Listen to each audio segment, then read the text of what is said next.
Hello everyone, it's Kyle Wersinski, and I'm going to be doing my Week 7 presentation on my critical assignment titled The Need for Comprehensive Ethics Training at the Federal Level.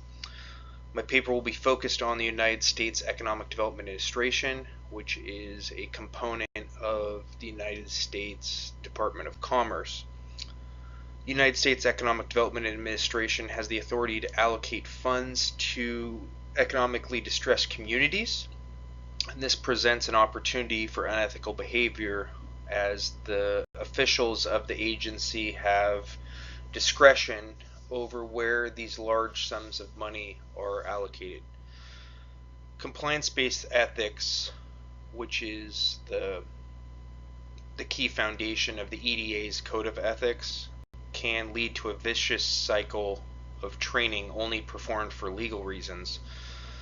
The code should be expanded to include values-based ethics to enhance the character of the individuals that work within the organization, as well as the overall culture of the administration.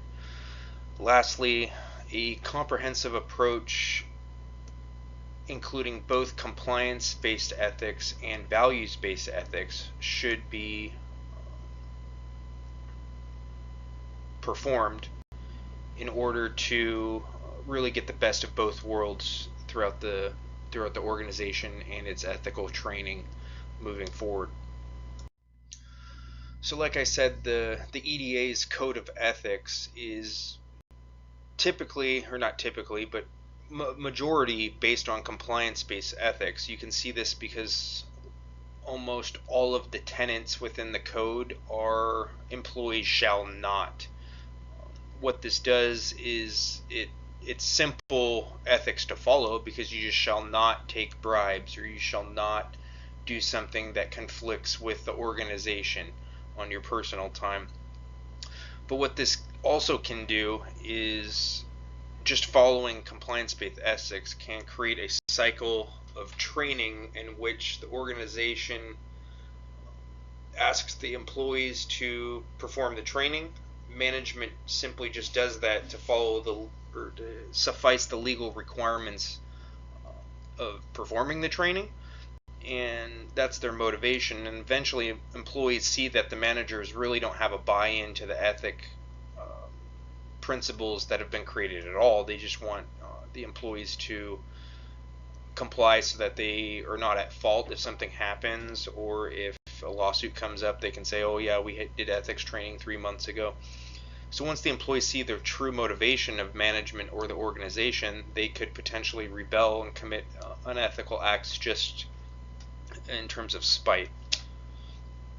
So what needs to be done is the Code of Ethics needs to be adapted and enhanced by using some of the values-based ethics that other organizations used.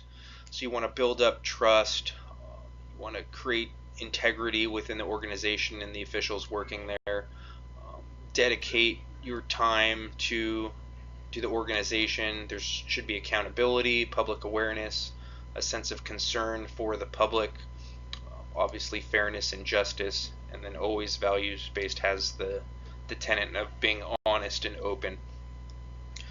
So this is very similar to Aristotle's virtue theory, in which you're really building up a person's character versus just following a simple set of rules. And that way, when you build up their character, they instinctually know which actions to take if an ethical dilemma presents itself.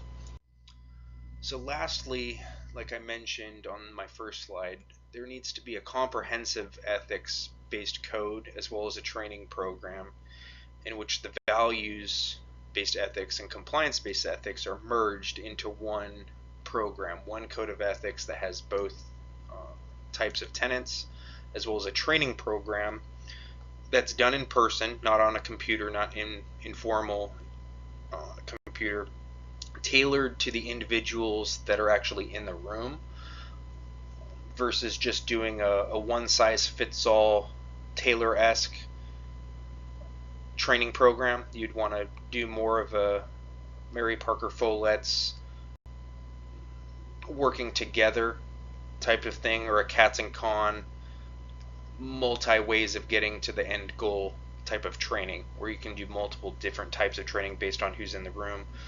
So this would also include the management team. So instead of management just saying you guys need to go to training next week, they should be in the room. And then also part of values-based ethics is that the managers follow everything and constantly communicate the values the organization has come up with.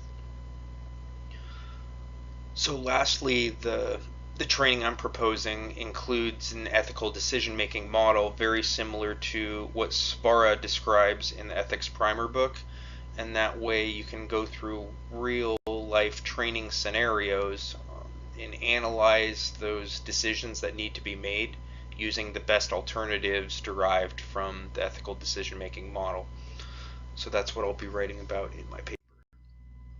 Thank you everyone for watching, and I really look forward to watching your presentations as well.